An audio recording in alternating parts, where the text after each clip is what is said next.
જય શ્રી કૃષ્ણ મમ્મી. જય શ્રી કૃષ્ણ બેટા. આ ક્યારની વિચાર કરું છું કે કોઈક મને મંદિરે મૂકી જાય ને તો દર્શન કરું ત્યાં શાંતિથી બેઠી બેઠી. આ તો કોઈ શું કામ, હું છું ને, મને કહી શકો તમે. દીકરો છું તમારો, ભૂલી નથી ગયા ને? ખબર છે હા, પણ આ તો મેં કીધું તું નીકળ બધું આમ તારું નિત્યક્રમ પતાવીને પછી હા અહીંયા તું મને દેખા હા, પછી કહું ને. આ તો હવે દેખાઈ ગયો ને. પણ મારો નિત્યક્રમમાં થોડુંક બાકી છે. મારે એક મેલ કરવાનો છે, એ કરી લઉં. હા લઈ હું કરી દઉં. હા, લો લખો. હું કહું એમ ટાઈપ કરતા જાઓ ને. હા આજે જવાનું તું ફાઇનલ કરી દે. હા હું આવીશ. તારી કરતા બિઝી છો. હા, એવું જ લાગે છે. શું થયું? સીટ જાવ છો, ઓફિસે જાવ છો ને? ના ના, હું ને મમ્મી તો મંદિરે જઈએ છીએ. એટલે મંદિરે મમ્મીને ઉતાર્યા પછી હું ઓફિસ જવાનો છું, પણ અહીંયાથી પહેલા મંદિર જવાના છીએ. હા સરસ. તો તમારું એટીએમ કાર્ડ છે ને મને આપતા જાઓ. મંદિરમાં એટીએમ તો અલાઉડ છે ને ત્યાં, ને હું ત્યાં દાનપેટીમાં નહીં નાખી દઉં. મને જોઈએ છે એના માટે માંગી રહી છું. મારે શોપિંગ કરવા જાવું છે. તમને કીધું હતું ને કે મારા માસીના ઘરે લગ્ન છે. અચ્છા, એના માટે એટીએમ જોઈએ છે. આલે ને. અરે પણ વાત તો સાંભળ. પણ અરે આ નવું જ એટીએમ છે, હજી આનું પિન પણ જનરેટ કરવાનો બાકી છે. લઈ જા. એક્સક્યુઝ મી, જેમાં પૈસા હોય ને એટીએમ આપો અને 5000 રૂપિયા હોય ને એવું એટીએમ નહીં આપતા. એવું તો નહીં મળે, સોરી. નહીં મળે એટલે તો મારે શોપિંગ કેવી રીતે કરવી?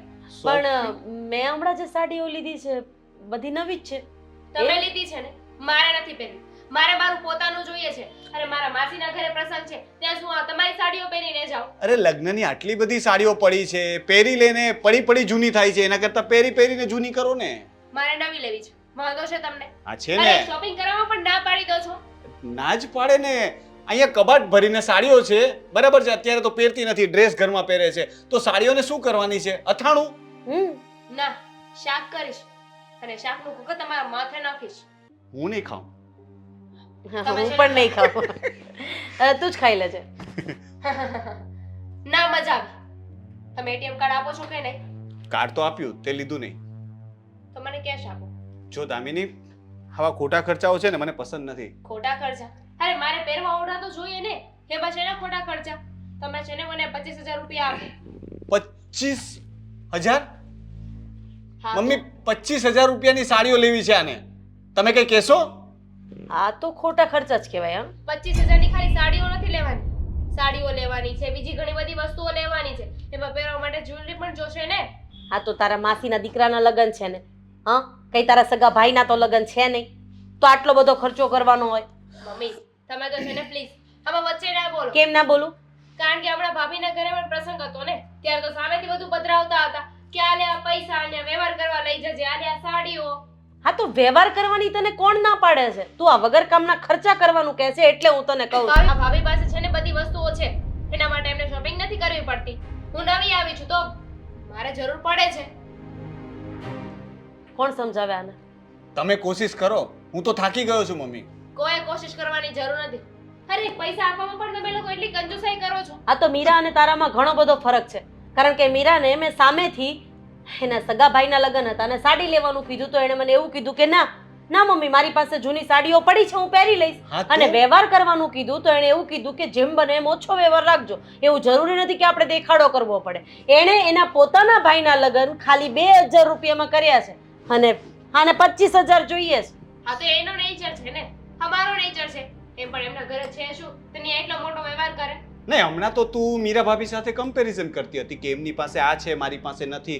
અને હવે જ્યારે એમના વિશે સારું બોલ્યા તો તું એમના પક્ષમાંથી ખસી ગઈ કે ના ના, એ તો એમનો નેચર છે. કારણ કે હું ગમે એટલું બોલીશ, ગમે એટલું કામ કરીશ ને તમારા લોકોનું, તો પણ છેલ્લે હું તો ખરાબ જ રહેવાની છું ને. અને તે શું કીધું કે એના પપ્પાના ઘરે છે જ શું? તો તારા પપ્પાને હજુ હમણાં જ સારું થયું ને, તારા ભાઈને સરકારી નોકરી લાગી પછી. થઈ ગયું છે ને હવે, તો પછી તમને પૈસા આપવામાં શું વાંધો હોય? આ તો તમારી પાસે એટલા પૈસા માંગુ છું કે હા તમારે નીચે જોવા જેવું ના થાય. અમારા પપ્પા પાસે પૈસા માંગે છે ને એ તો એવું જ વિચારશે ને કે જમાઈની એટલી પણ કેપેસિટી નથી કે તને 25000 રૂપિયા આપી શકે. ના ના, એ એવું વિચારશે કે મારી દીકરીની ડિમાન્ડ બહુ વધારે પડતી છે. જમાઈ તો જેટલું કમાવાનું છે એટલું કમાય જ છે અને જેવી જિંદગી તમારી દીકરીને જીવડાવવાની છે એની કરતા પણ સારી જીવાડે છે. તમારી પહેલેથી તેવું છે કે બધાની વચ્ચે ડબકું પૂરવું જ? બધાની વચ્ચે નહીં, આ તો મારો દીકરો છે એટલે મારે બોલવું જ પડે. પણ હસબન્ડ વાઈફ વચ્ચે ના બોલે ને તો વધારે સારું કહેવાય. તો પછી હસબન્ડ વાઈફની વાતો રૂમમાં કરાય. મમ્મીની સામે આવીને તું પૈસા માંગે તો મમ્મી તો બોલવાના જ ને. મને એમ હતું કે મમ્મી સામે પૈસા માંગીશ ને તો તમને થોડી શરમ આવશે તો મને પૈસા આપશો, કારણ કે આ બંધ દરવાજે તો મને પૈસા મળવાના નહોતા. તને એટલો ભરોસો જ છે તો પછી તારો ભરોસો હું કેવી રીતે તોડી શકું? હા તો તને- ખોટી સાબિત કરો ને મને. ના, લાવો ના, પૈસા. તને ખોટી સાબિત થોડી કરાય મારે. તું એકદમ સાચી છે. તને મારા પર જે વિશ્વાસ છે ને એ એકદમ રાઈટ છે, કારણ કે મારે સરકારી નોકરી નથી અને મારે ટેબલ નીચેથી કઈ પૈસા આવતા નથી ને. તો કે આદિભાઈને ટેબલ નીચેથી પૈસા આવે છે? હું તારા ભાઈની વાત કરું છું, ત્યાંથી માંગી લેજે. સારું, હું મારા ઘરેથી લઈ લઈશ, પણ એક વાત યાદ રાખજો, આનો બદલો હું લઈને રહીશ. હા, અત્યારે 25,000 રૂપિયામાં મારી પાસે એટલી બધી ભીખ મગાવડાવી છે. કોણ સમજાવ્યા તારી બાયડીને કે પોતાના જ ઘરમાં પોતાના જ ધણી પાસે કે પોતાના સાસુ પાસે રૂપિયા માંગવાને એને ભીખ ન કહેવાય. એકલામાં ક્યારેક આને સમજાવ. અરે આનું મગજ થોડુંક છે ને સાફ કર. મમ્મી, લિમિટ હોય ને બધી વસ્તુની. મેં કઈ પૈસાની ના નથી પાડી. 1000, 2000, 5000 માંગે ત્યારે આપું જ છું. 25,000 સાડી માટે? હવે તારી બાયડી છે, તું સમજાય. અને મને મંદિરે તું લઈ જશ કે પછી હું જાઉં? હા હા, ચલો આપણે જઈએ. હું તમને ડ્રોપ કરી દઈશ.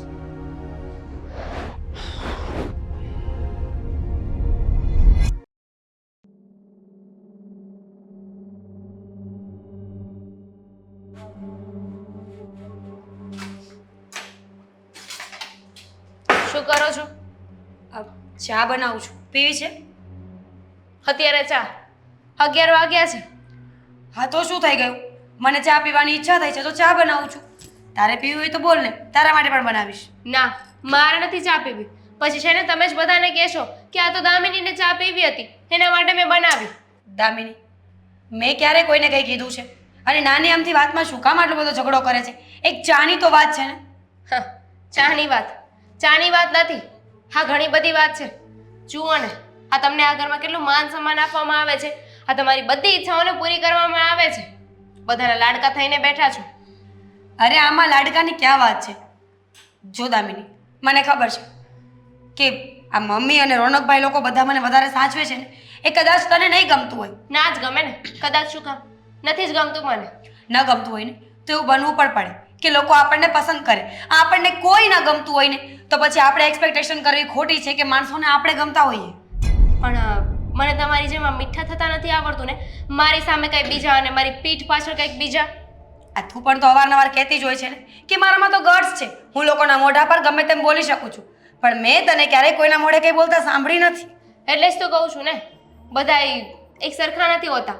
હું તમારા જેવી નથી. મને જે હશે ને હું મોઢે કહી દઈશ. અને તમે બંધ દરવાજે બીજાને શું કહો છો ને હું સારી રીતે જાણું છું. અચ્છા, તે ક્યારે સાંભળ્યું છે?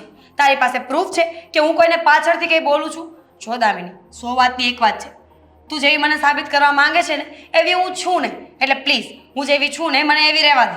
હશે, આ કામ પડ્યું છે ને બધું પૂરું કરી નાખો. એ તો હું કરી જ નાખવાની હતી ને. મેં તને ક્યાં કહ્યું હતું કે કામવાળી લઈ આવી દે મને? હું મારું કામ કરું જ છું. તું અહીંયા શું કામ આવી છે ને એ બોલ. તમે ક્યાંથી એવું કહી શકો? કારણ કે તમને તો ફ્રીમાં નોકરાણી મળી ગઈ છે ને. અત્યાર સુધી ઘરનું બધું જ કામ કરતા હતા. હું જ્યારથી આવી છું ત્યારથી મારાથી કંઈ કામ જ નથી થતું. કોણ કહે છે કે હું કામ નથી કરતી? સવારથી સાંજ સુધી જેટલું થાય છે ને એટલું કામ હું કરું જ છું. આ તો તારી નજર એવી છે કે તને કોઈ સારું લાગતું નથી લાગતું. અને રહી વાત બીજાને સારું લાગવાની, તો મને બધા જ સારા લાગે છે, ફક્ત તમારી સિવાય. ખબર નહીં કેમ, પણ આ ઘરમાં જ્યારથી આવી છું ને ત્યારથી તમારી સાથે મારું માઇન્ડ સેટ જ નથી થતું. એનું પણ તો રીઝન છે ને. હું તને હર વખત સામા જવાબ આપું છું, એક વાતના 4 જવાબ દઈ શકું છું, એટલા માટે કદાચ હું તને નહીં ગમતી હોય. એમ? હા, તમે જવાબ આપો ને એનો વાંધો નથી, પણ પછી બીજાને મારા વિરુદ્ધ ચડાવવાની શું જરૂર છે? આ બધાને શું કામ એવું કહી રહ્યા છો કે દામિની સાથે આવો વ્યવહાર કરવો જોઈએ, દામિનીને આમ કહેવું જોઈએ, દામિની એટલી દાબમાં રાખવી જોઈએ? એક્સક્યુઝ મી, મેં ક્યારે કહ્યું? એક વાત સાંભળી લે. જો દુનિયાના બધા જ માણસોથી આપણને પ્રોબ્લેમ હોય ને તો સમજી લેવું જોઈએ કે પ્રોબ્લેમ સામેવાળા લોકોને નહીં, આપણને એકને જ હોય. પ્રોબ્લેમ તમારા એકથી જ છે. આ તમે જુઓ ને, રોનકને કીધું કે આ પોતાની બહેનીને બહુ છૂટ નહીં આપવાની, બહુ પૈસા નહીં આપવાના, એટલે મને પૈસા આપતા બંધ થઈ ગયા છે. પોતે ભલે ને પોતાના ઘરવાળા પાસેથી ગમે એટલા પૈસા લે. ક્યારે કહ્યું મેં રોનકભાઈને? શું બોલે છે તું? આ જો, તું વાતને વધારે લાંબી કરી રહી છે. મહેરબાની કરીને જે કામ હોય ને એ બોલ. હા, આ પોતાના ઘરવાળાને તો કૂતરો બનાવીને રાખ્યો છે ને. હાદી ચલે બજાર, પીછે કૂતે ભોકે હજાર. બસ હા, આ કહેવત છે ને એ બરાબર બોલ. કહેવત એવી છે કે હાથી ચલે બજાર, કૂતે ભોકે હજાર. પણ તમારી હરકતો જેવી હોય ને કે આ કૂતરાઓ પણ મોઢું ચાટી જાય. હવે એનું અમારે શું કરવું? પણ હા, હાદીભાઈને હું હાથી તો ના કહી શકું ને, એટલે મારે હાથી જ કહેવું પડ્યું. કહી દીધું ને, પતી ગયું તારું. જો તારી સાથે બહેસ કરવાનો મને કોઈ ઇન્ટરેસ્ટ નથી. તને જે પ્રોબ્લેમ હોય ને એ મમ્મી અને રોનકભાઈ સાથે વાત કરી લે. મારી પાસે આવીને ઝઘડો ન કર. એમને કહેવાનો કાંઈ મતલબ નથી, કારણ કે તમે પહેલેથી એમને ચડાવીને રાખ્યા છે ને. મમ્મીને પણ કહી દીધું છે કે ઘરમાં નવી વહુ આવી હોય ને તો એને પણ છે ને બહુ છૂટ નહીં આપવાની. અત્યારથી તમે એને છૂટ આપશો ને તો માથે ચડીને બેસે. વેમ છે તારું. મારે કોઈને કંઈ કહેવાની જરૂર નથી. તારી હરકતો જેવી છે ને કે બધાને બધી ખબર જ છે. અને આમ પણ આ કહેવાય ને, સિંહને કોણ કહે કે તારું મોં ગંધાય, બાકી ખબર બધાને બધી પડતી જ હોય. તમને બહુ ખબર પડે છે ને, રહેવા જ દેજો. તમે છે ને મારી સામે બોલોમાં. નહીં તો શું કરીશ? હાથ ઉપાડીશ મારી ઉપર? નહીં, તમે મોટા છો, તમારા ઉપર હાથ તો નહીં ઉપાડો. પણ એક વાત યાદ રાખજો, આ તમે જે કરી રહ્યા છો ને એનો હિસાબ તમારે ચૂકવવો પડશે. પતી ગયું હોય ને તો જા હવે મહેરબાની કરીને. કામ છે મારે ઘણા બધા. હા હા, એવું કહીને તમે એવું જતાવવા માંગો છો કે તમે એક જ ઘરના કામ કરો છો. બરાબર સમજી ગઈ તું. હવે જાય છે કે નહીં? હા, જાઉં છું. બીજી વાર કહેવત બોલવામાં ધ્યાન રાખજે. કૂતરા મોઢા ચાટી જાય ને એવા કામ જ ના કરાય.